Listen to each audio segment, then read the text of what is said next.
Hello guys, welcome back to my हाम्रो mini vlog. हामी चाहिँ बिहानै टिम्पुरमा जाँदैछौँ गाइज। अगाडि हुनुहुन्छ हाम्रो दाइहरू चाहिँ, अनि म चाहिँ यता छु। खतरा एउटा हिमाल देखाउन चाहन्छु। Hi guys, good morning. मेरो मिनी ब्लगमा हजुरहरूलाई स्वागत छ। हामी चाहिँ टक्क टिम्बुर चोड्न होइन टिप्न भनेर चाहिँ हिँडिरहेछौँ। 4 जनाको टोली। टक्क पछाडि चाहिँ बहिनीहरू छन् अनि म चाहिँ अघि छु।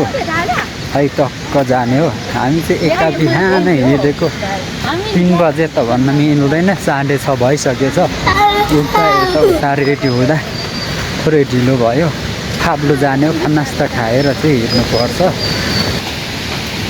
चल्लेरी आवा डाँडा यता चाहिँ डाँडामा छौँ माथि। चोड्न जाने मान्छेहरू चाहिँ हाँस हिँडाइछ। तागिल्ला हो त हेयो। हामीले चाहिँ अब लगभग फाप्लु टेकिसकेका छौँ साथीहरू। टक्क होइन, अब जाने एक ठाउँ बसेर चाहिँ चिया नास्ता दबाउने अनि फेरि कुद्नुपर्ने हुन्छ साथीहरू। अब चिया नास्ता नगरी गयो भने त अब भरै भोक लाग्छ नि त। खाजा साजा नि बोक्नु पर्ला या के हुन्छ, खाएर मात्र जान्छ त्यो अब सल्लाह गरेर हुन्छ। आजको वेदर चाहिँ यस्तो छ साथीहरू।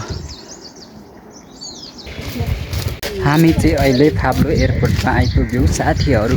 नम्बुर हिमाल माथि देख्न सक्नुहुन्छ। फाप्लुबाट राम्रो देखिने हिमाल यही हो। नम्बुर हिमाल चाहिँ यो है साथीहरू। Wow, Phaplu airport. दुईवटा हेली रहेछ है साथीहरू। टक्क रनवे चाहिँ 1300 छ यहाँको। टिम्बुर टोली चाहिँ फर्किसकेका छौँ।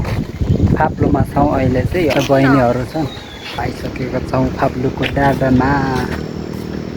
सल्लेरी चाहिँ यता हो।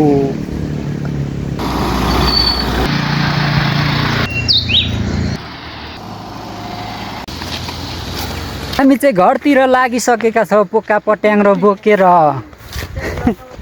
यस्तै छ हेर्नुहोस्। म चाहिँ भर्खर युकेबाट आएको हो। यता बुनुहरू चाहिँ यता सल्लेरी बसेर पढ्नु हो।